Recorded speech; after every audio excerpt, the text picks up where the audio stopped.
This week, Meryl Goff has written in to ask what's the most environmentally friendly way to clean up after house painting. Now, whatever you do when you're cleaning up after painting, do not tip it down the drain outside. Do not let it go into the gutter because that connects with local waterways and ultimately the beach. And we really want these chemicals kept out of the environment. Similarly, we also don't want you to tip these kind of paints down kitchen sinks or laundry drains because even if it goes to water treatment plants, they're not designed to cope with a high chemical load. So make sure you dispose of them properly, and we'll get to that later.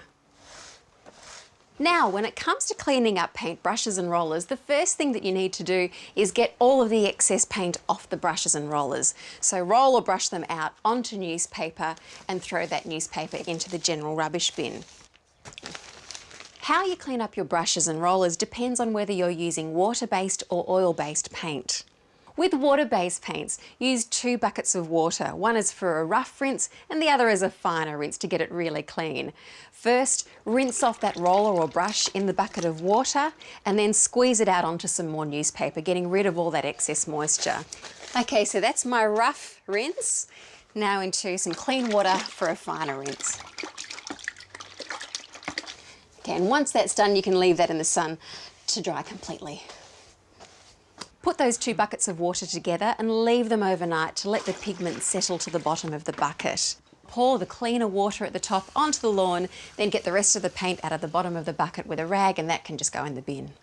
Now, with oil-based paints that need solvents for the cleanup, the key is to use as little solvent as possible.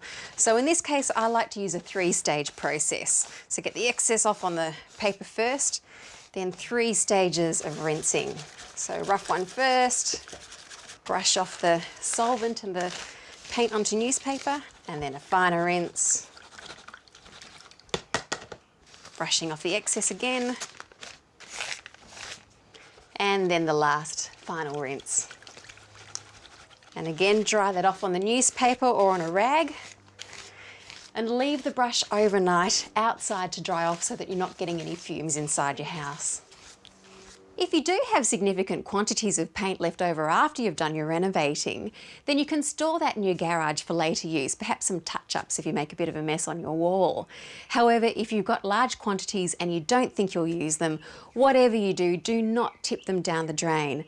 There are many government programs that do take back paint for recycling or safe disposal.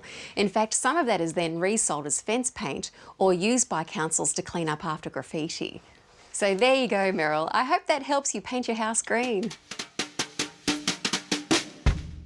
Some great tips there, and if you have any questions for Tanya or any of our team of experts, then ask away. We'd love to get your questions, and it's easy peasy to get in touch.